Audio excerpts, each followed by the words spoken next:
अचूक, अभेद और अजय भारत के गांडीव की, जिसकी दस्तक ने चीन पाकिस्तान की नींद उड़ा दी है और भारत की इस मिसाइल की ताकत ने शहबाज और जिनपिंग की धड़कनें बढ़ा दी हैं।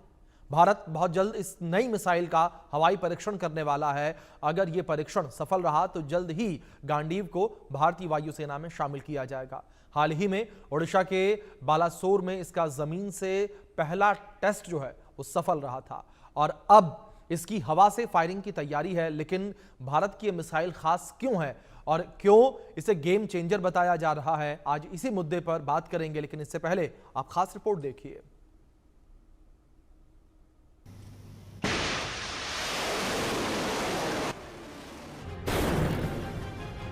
+2, +3।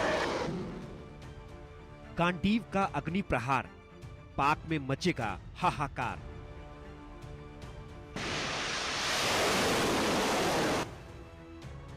धराशायी दुश्मन के विमान, गांडीव पर अभिमान।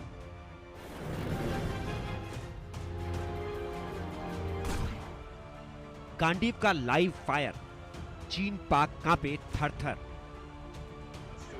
+3। भारत का नया महाबली युद्ध की हर बाजी पलट देगा, आसमान में दुश्मनों के छक्के छोड़ा देगा।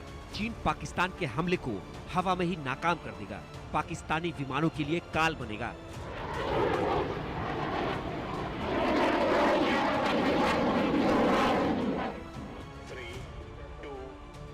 भारत ने हवा से हमला करने वाली एक ऐसी मिसाइल तैयार की है जिससे दुश्मनों के विमान पलक झपकते ही खाक हो जाएंगे। चीन पाकिस्तान के फाइटर जेट हवा में ही राख हो जाएंगे।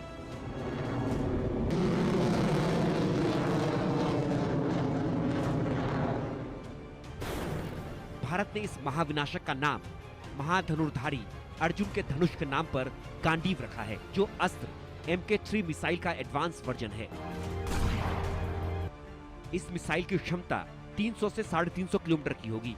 ये मिसाइल दुश्मन के लड़ाकू विमानों को मार गिराने की क्षमता रखती है। गांडीव मिसाइल को खास तकनीक से तैयार किया गया है, जिसमें रैमजेट इंजन का इस्तेमाल हुआ है। इसकी स्पीड मैक 4.5 तक हो सकती है, यानी ये आवाज की रफ्तार से 4 गुना तेज उड़ सकती है।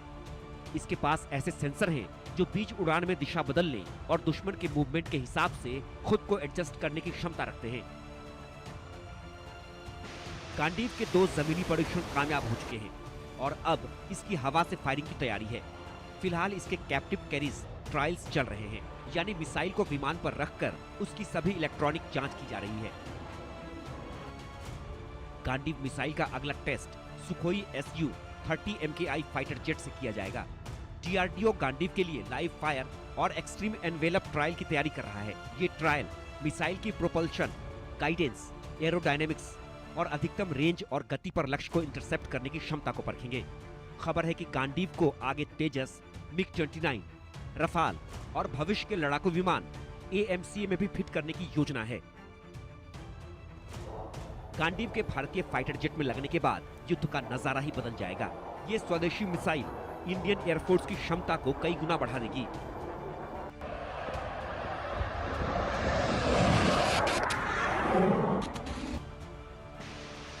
इंडियन एयरफोर्स और DRDO मिलकर जल्दी भारत की नई मिसाइल का परीक्षण करने वाले हैं। जल्दी इसे लड़ाकू विमान में फिट कर हवाई टेस्टिंग की जाएगी। इसे सुखोई फाइटर जेट में लगाया जाएगा और ये सफल रहा तो भारतीय वायुसेना की ताकत कई गुना बढ़ जाएगी। ये मिसाइल चीन पाकिस्तान की नींद उड़ाएगी, जिनपिंग और शहबाज की धड़कनें बढ़ाएगी। Bureau report, India news.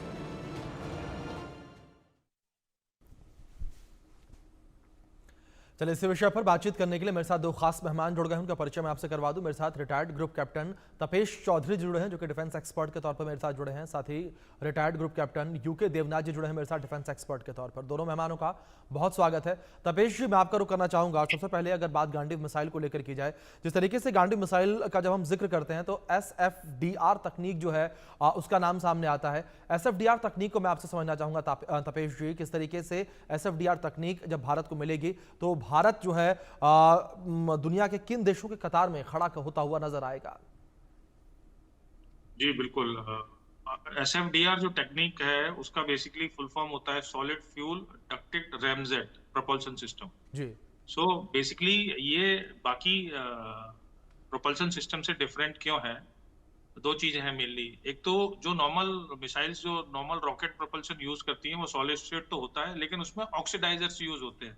जी तो रैमजेट इंजन जो है वो एयर जो अपने एटमॉस्फेयर की ऑक्सीजन को यूज करता है, ऑक्सीडाइजर्स की जरूरत नहीं पड़ती। तो उसका क्या इम्प्लीकेशन है?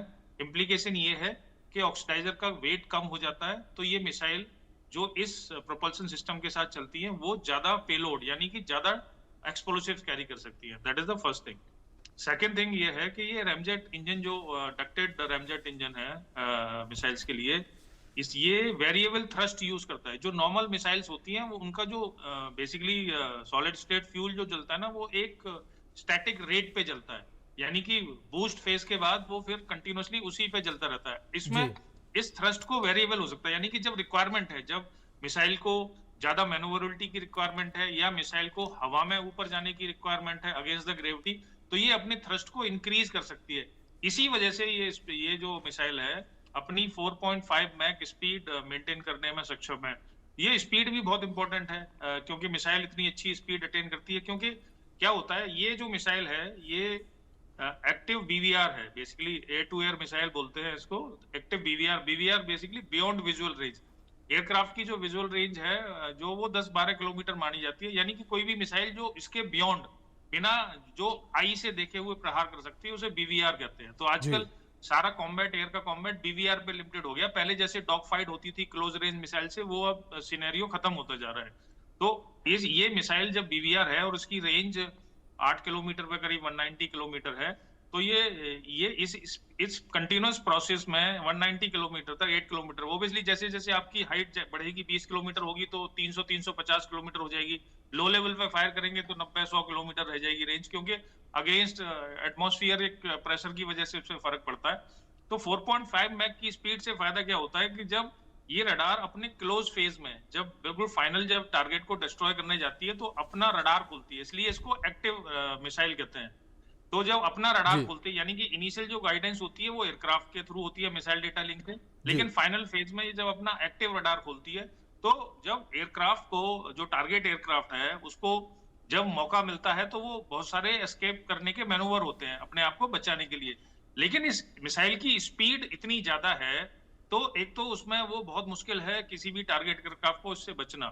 दूसरा, क्योंकि इसके पास वेरिएबल थ्रस्ट है, अगर एयरक्राफ्ट हाइट लूज कर रहा है या हाइट गेन कर रहा है जो टारगेट अपने आप को बचाने के लिए, तो ये अपने थ्रस्ट को बढ़ा या घटा जी सकती है। जी तो that is the most important aspect. तो जी सॉलिड फ्यूल डक्टेड रैमजेट का ये फायदा है, ये फ्यूचरिस्टिक न्यू टेक्निक है और मेरे ख्याल से अगर ये सक्सेसफुल होता है, जो होगा भी, तो ये हमारी सारी मिसाइल्सों में यही सिस्टम यूटिलाइज किया जाएगा। बिल्कुल, मतलब तपेश जी, जाहिर तौर पर चीन पाकिस्तान इससे परेशान भी इस तरीके से नजर आ रहे हैं। देवनाथ जी, मैं आपका रुख करना चाहूंगा, जिस तरीके से अगर बात की जाए गांडीव मिसाइल के परीक्षण को लेकर, तो केवल परीक्षण मात्र से ही चीन और पाकिस्तान में खलबली देखने को मिल रही है। जिस तरीके से तपेश जी ने जिक्र किया कि जब ये मिसाइल भारतीय सेना में शामिल होगा तो अपने आप में सबसे एडवांस मिसाइलों में से एक होगी ये। जी हाँ अभिषेक, वर्तमान में क्या हो रहा है कि इंडियन एयरफोर्स ने सक्सेसफुल ट्रायल कर लिए हैं गांडीव मिसाइल के जो प्रीवियस वर्जन थे, जी अस्त्रा 1 और अस्त्रा 2। अस्त्रा 1 को हमने 100-120 किलोमीटर तक सक्सेसफुली लॉन्च किया टारगेट एयरक्राफ्ट पर, और अस्त्रा 2 को भी हमने 150-160 किलोमीटर तक सक्सेसफुली लॉन्च किया टारगेट एयरक्राफ्ट पर। अब अस्त्रा 3 यानी गांडीव को जब हम डेवलप कर रहे हैं तो ये हाई ऑल्टीट्यूड पर करीबन 300 किलोमीटर तक और लोअर ऑल्टीट्यूड्स पर करीबन 200 किलोमीटर तक दुश्मन के टारगेट को एंगेज कर पाएगी। होता यह है कि ऐसे जहाज को कंपीट किससे करना पड़ेगा। भारत और पाकिस्तान के परिप्रेक्ष्य में देख लें तो पाकिस्तान एयरफोर्स F-16 हमारे खिलाफ उड़ा सकती है, जिसमें कि उन्होंने AMRAAM advance medium range air to air missile लगाई हुई है जिसकी की रेंज 120 किलोमीटर तक है। और भारत के खिलाफ पाकिस्तान ने अभी ऑपरेशन सिंदूर के दौरान JF-17 फाइटर एयरक्राफ्ट, जो कि ज्वाइंट प्रोडक्शन है चीन का और पाकिस्तान का, उसका इस्तेमाल किया। उसमें सूत्रों के अनुसार चीन ने पाकिस्तान को जो एयर टू एयर मिसाइल दे दी उसका नाम PL-17। तो PL-17 की जो रेंज है करीबन 200 किलोमीटर से ज्यादा 250 किलोमीटर तक भी बताई जा रही है। तो भविष्य में हमें दरकार पड़ेगी इस तरह की एक मिसाइल को, जिससे कि हम भी दुश्मन के एरियल टारगेट्स को खा सके, बड़े जो एरियल टारगेट होते हैं जैसे एयर टू एयर रिफ्यूलर या उसके अवाक या दुश्मन के एयरबॉर्न अर्ली वार्निंग सिस्टम्स, या अगर वो एक बड़े पैसेंजर एयरक्राफ्ट में जी। जैसे कि IL-76 है या C-17 है, C-130 है, कमांडोज लेके जा रहा है, पैराट्रूपर्स लेके जा रहा है, उसको हम आसानी से 200 से 300 किलोमीटर की दूरी से एंगेज कर पाएंगे। जी। क्या चीन और पाकिस्तान इससे परेशान है? जाहिर बात है कि तीनों देश एक दूसरे की जासूसी करते रहते हैं और ये भांपते रहते हैं कि 5 साल के बाद, 10 साल के बाद दुश्मन के पास किस तरह की इन्वेंट्री होगी, किस तरह के हथियार होंगे।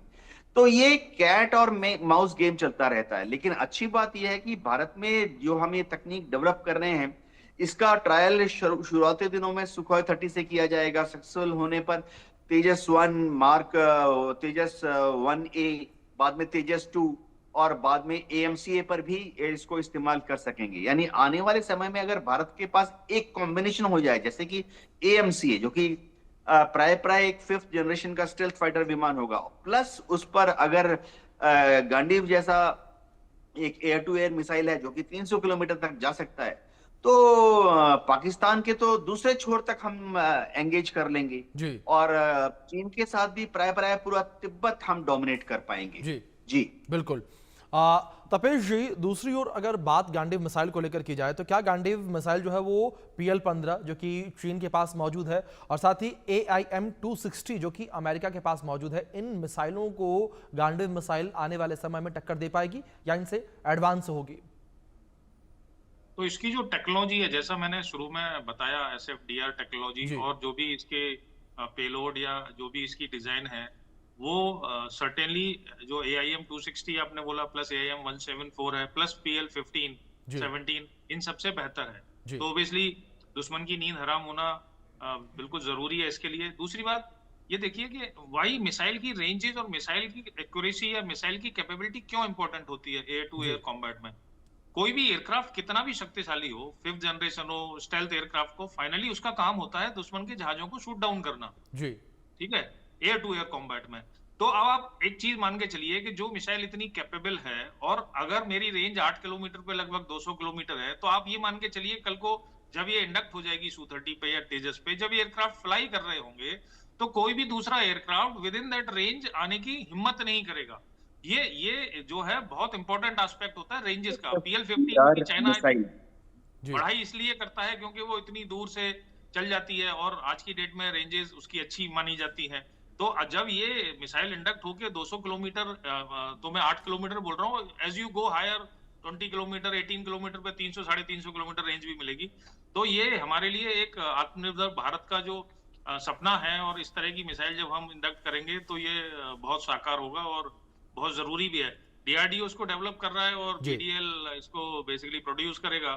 तो इसलिए एक्टिव BVR मिसाइल्स हमारे पास इस कैपेबिलिटी की अस्त्रा 1 अस्त्रा 2 थी, ये अस्त्रा 3 है और ये वर्ल्ड में मिसाइल जो है अपने आप में एक मिसाल बनेगी। जी। बिल्कुल। दूसरी ओर देवनाथ जी, जिस तरीके से अगर मिसाइल को लेकर बात करें तो क्या ये मिसाइल भारत को एक एरोस्पेस पावर के रूप में मजबूती प्रदान करती नजर आएगी आने वाले समय में? इसमें कोई शक नहीं है कि इंडियन एयरफोर्स भी बहुत अग्रणी है दुनिया के एयरफोर्सेस में। जी। और अब तो हम इंडियन एयरफोर्स का नाम वायुमंडल से आगे स्पेस की तरफ भी भेज रहे हैं। यानी बिल्कुल। भविष्य में शायद हम सुन पाएंगे कि इंडियन एयरफोर्स का नाम जो है इंडियन एरोस्पेस फोर्स हो जाएगी। तो ऐसे में भविष्य में ये रोल भी इंडियन एयरफोर्स को मिल सकता है, अभी नहीं, 10, 20, 30 साल के बाद, कि अगर स्पेस में दुश्मन का कोई सैटेलाइट लो अर्थ ऑर्बिट में है, तो हम कैसे उसको एंगेज करेंगे। देखिए फिलहाल हमारे पास जो हाई अल्टीट्यूड विमान है, चाहे सुखोई हो या अभी रफाइल है, उसमें गांडीव जैसे मिसाइल को अगर लगाएंगे तो सुखोई है या AMCA है, वो 50, 60, 70 हजार फीट की ऊंचाई तक जा सकेंगे। जी। और उसके बाद इस मिसाइल में स्नैप अप यानी और लॉन्च होने के बाद 10 किलोमीटर की ऊंचाई और गेन कर सकता है, समझिए 30,000 फुट और जी। 1 लाख फुट तक तो हम दुश्मन के जो एरिया टारगेट उनको देख सकते हैं। लेकिन भविष्य में जरूरत पड़ेगी कि लो अर्थ ऑर्बिट में 1 लाख 2 लाख फीट की ऊंचाई पर अगर दुश्मन के स्पाई सैटेलाइट घूम रहे हैं तो उनको कैसे एंगेज किया जाए। तो उनको एंगेज करने के 2 तरीके हैं, या तो जिस पर अमेरिका, रशिया, इजराइल वगैरह काम कर रहे हैं, या तो आप जमीन से ही इस तरह की एक surface to air missile fire कीजिए जो कि 1 लाख 2 लाख फीट तक जाए। और दूसरा तरीका है कि पहले आप एक हवाई जहाज को लॉन्च कीजिए जो कि 60 70 80 हजार फीट की ऊंचाई तक चला जाएगा और फिर वहां से वो एक स्नैप अप मिसाइल को मारेगा जो कि 10,000 मीटर और यानी 30,000 फीट और ऊंचा चढ़ जाए। तो ये सब गिव एंड टेक है। एरोस्पेस कमांड बनाने के लिए इंडियन एयरफोर्स ने प्रपोजल भारत सरकार के सामने रख दिया है। जी। एरोस्पेस कमांड में इसके अलावा बहुत सारे दूसरे भी बिंदु होंगे। देखना पड़ेगा कि भारत की सरकार इसको कब अप्रूवल देती है, क्योंकि जी। जैसे अब हम देख रहे हैं कि भविष्य में एरोस्पेस कमांड बनेगा तो उसमें आर्मी का क्या रोल होगा, नेवी का क्या रोल होगा, डीआरडीओ या इसरो का क्या रोल होगा। तो मामला अभी भी फाइल पर है। 5 या 10 साल लग जाएंगे इंडियन एयरफोर्स को एरोस्पेस कमांड बनाने में। जी। जी। ठीक है। तपेश जी, जिस तरीके से SFDR तकनीक का जिक्र आपने किया था सर, और अगर इस तकनीक को लेकर बात की जाए तो ये किस प्रकार की जो जंग होती है उसमें कारगर साबित होती है टेक्नोलॉजी, डॉग फाइट या फिर BVR? नहीं, डॉग फाइट का तो जमाना चला गया। डॉग फाइट जी। जो अब रह गई है वो सिर्फ इंसिडेंटल है, यानी कि कोई एयरक्राफ्ट लार्ज जैसे 50 वर्सेस 50 एयरक्राफ्ट्स का दो देशों के बीच में कॉम्बैट हो रहा है और बाई मिस्टेक कोई एयरक्राफ्ट बहुत नजदीक रेंज में आ गया तो वो शूट डाउन कर सकते हैं। लेकिन BVR कॉम्बैट में ये अब सिस्टम ही नहीं है लड़ाई लड़ने का। जी। ये सारे एयरक्राफ्ट की जो ट्रेनिंग होती है वो इसी हिसाब से सेफ रखते हुए दुश्मन की मिसाइल की रेंजेस से दूर रहिए, उनके बीच में घुसिए नहीं, जिसको मैली बोलते हैं कि आप घुसिए मत उसमें। तो इसलिए जो जो जो एयरक्राफ्ट जिसकी मैनोवरिटी और लॉन्चिंग कैपेबिलिटी और हाइट गेनिंग कैपेसिटी अच्छी है, उसके पास अगर एक मिसाइल होती है इस रेंज की तो वो अपने आप में एक सुपर पावर है, फोर्स मल्टीप्लायर है। इसमें मैं थोड़ा सा एक संशोधन करना चाहूंगा, क्योंकि जो अगर आपने एक बात सुनी हो कि हम राफेल के सोर्स कोड की बात चल रहे हैं, बहुत सारे मीडिया में चली कि फ्रांस ने सोर्स कोड देने से मना कर दिया जी। राफेल पे। तो इसलिए आत्मनिर्भर भारत की ये सबसे बड़ी पहचान है कि बिल्कुल। हम जितने भी एयरक्राफ्ट का इंडक्शन हमारे यहाँ होता है, जैसे Su-30 हमारे यहाँ मैन्युफैक्चर्ड है या तेजस है या AMC फ्यूचर में होगा, उनका सोर्स कोड होता है। सोर्स कोड क्या होता है? एक तरह से एयरक्राफ्ट का ब्रेन होता जी। है। जब तक वो ब्रेन हमारे पास नहीं है तो हम उसको अपग्रेड नहीं कर सकते इन टर्म्स ऑफ कंप्यूटिंग सिस्टम, और अपने जी। वेपन्स उस पर नहीं लगा सकते। तो ये जब तक हमें राफेल का सोर्स कोड नहीं मिलेगा तब तक तो ये वेपन उसके साथ इंडक्ट नहीं हो सकता। जी। लेकिन हमारे पास ऑलरेडी कैपेबल प्लेटफॉर्म है in terms of Tejas ji. And Su-30, तो उस पर ये इंडक्ट हो जाएगा। और ये अपने आप में आप देखिएगा जब ये इंडक्ट होगा तो इसकी क्या चर्चा होगी और जी। क्या इसके ऑर्डर्स आएंगे और बिल्कुल। क्या वर्ल्ड इसको देखेगा।